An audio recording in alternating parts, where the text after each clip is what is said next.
बिहारमध्ये पंतप्रधान नरेंद्र मोदींच्या 12 सभा झाल्या. सगळ्या सभांना गर्दी झाली. सगळ्या सभा गाजल्या. सभा संपल्यानंतर नेहमीप्रमाणे एक फोटो निघायचा. स्टेजवर असले सगळे नेते उमेदवार मोदींसोबत फोटोमध्ये यायचे. मोदींचे फोटो पाहिले तर तुम्हाला बरेच ओळखीचे चेहरे दिसतील. पण एक ओळखीचा चेहरा तुम्हाला शोधावा लागेल. कित्येक फोटो झूम केले तरी हा चेहरा स्टेजवर दिसणार नाही. बरं, हा चेहरासुद्धा कुठल्या साध्या व्यक्तीचा नाही, तर हा चेहरा भाजपचे बिहार प्रभारी विनोद तावडेन यांचा. महाराष्ट्राच्या राजकारणात आब राखून असणारे विनोद तावडे राज्याच्या राजकारणातून मायनस झाल्याच्या चर्चा अनेकदा झाल्या. सुरुवातीला त्यांची मुख्यमंत्रीपदाची संधी गेली.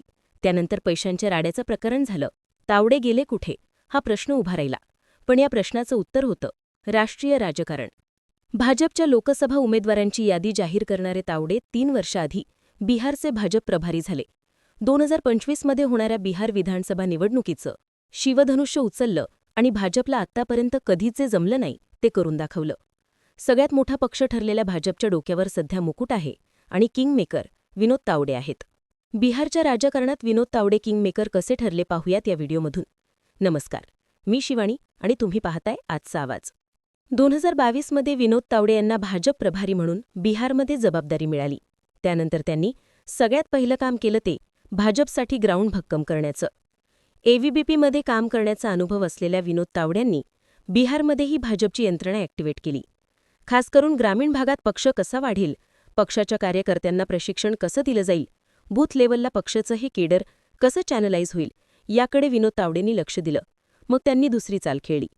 ज्या समाजांमध्ये भाजपचा प्रभाव नाही तिथे प्रभाव वाढवायला सुरुवात केली.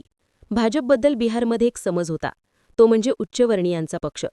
पण तावडेंनी मागासवर्गीय नेत्यांना सोबत घेतलं, त्यांना बळ द्यायला सुरुवात केली आणि स्थानिक नेत्यासोबत स्थानिक मतदारसुद्धा भाजपकडे वळाले. हे सगळं सायलेंटली सुरू होतं. पक्ष मजबूत होत होता, ताकद वाढत होती. त्याच या ताकदीला बूस्ट मिळाला जानेवारी 2024मध्ये. नितीश कुमार महागठबंधनाचा आणि त्यातही इंडिया आघाडीचा भाग होते. त्यांचं नाव पंतप्रधान पदाचे दावेदार म्हणून पुढे येत होतं. त्यामुळे तोंडावर असलेल्या लोकसभा निवडणुकांमध्ये भाजपला बिहारमध्ये मोठा दणका बसणार हे नक्की समजलं जात होतं. पण जानेवारीमध्ये डाव फिरला आणि नितीश कुमार भाजपसोबत गेले. बिहारमध्ये सत्ता बदलली. ही युती होण्यात महत्त्वाचा वाटा होता विनोद तावड्यांचा. तावड्यांनी मित्रपक्ष जोडून घेण्याची स्कीम 2024च्या लोकसभा निवडणुकीत प्रचंड फायद्याची ठरली. एनडीएने बिहारमध्ये 40 पैकी 30 जागा जिंकल्या. त्यातही भाजपला 12 जागांवर यश मिळालं. चिराग पासवान यांचा स्ट्राईक रेट 100% राहिला. नितीश कुमार यांचा टेकू भाजपला सरकार स्थापन करण्यात महत्त्वाचा ठरला. त्यानंतर भाजपचं मिशन होतं 2025च्या विधानसभा निवडणुका जिंकणं. तावड्यांवर प्रभारी म्हणून महत्त्वाची जबाबदारी होतीच. त्यात अगदी सुरुवातीच्या कार्यकारिणी बैठकीत बोलताना त्यांनी कार्यकर्त्यांना प्रोत्साहन देताना एक आकडा सांगितला होता, 174 नाही, एनडीए 200पेक्षा जास्त जागा जिंकेल. जुलै 2024मध्ये तावड्यांनी केलेला हा दावा आता खरा ठरताना दिसतोय. मग तावड्यांनी जमवलं कसं? तर ग्राउंडवर भाजप भक्कम आहे हे लक्षात आल्यानंतर त्यांनी भक्कम असलेले मित्रपक्ष जोडून घेतले. महत्त्वाकांक्षी नितीश भाजपपासून लांब जाणार नाहीत याची काळजी घेतली. जेडीयू आणि आरजेडी या युतीच्या शक्यता मोडून काढल्या.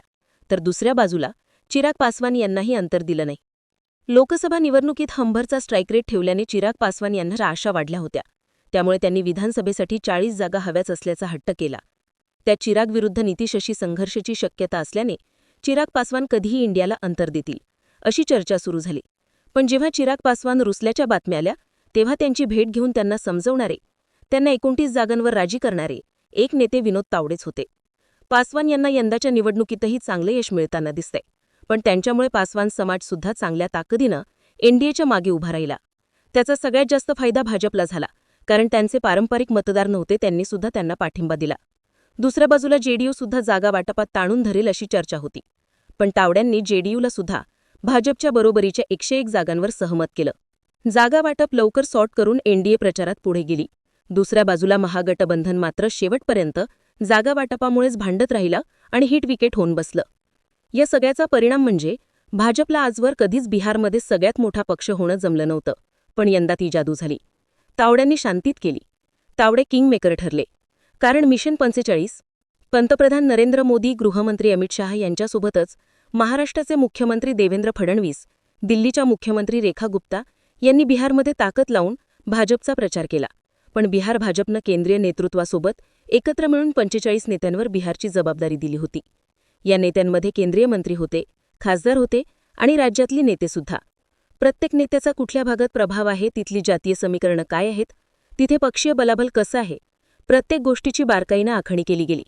ग्राउंड माहीत असलेल्या नेत्यांच्या हातात ग्राउंडची जबाबदारी देण्यात आली, ज्याला केंद्रीय नेतृत्व आणि राज्यकारणीचं बाहेरून बळ मिळालं आणि बिहारमध्ये भाजपनं 100चा आकडा टप्प्यात आणला.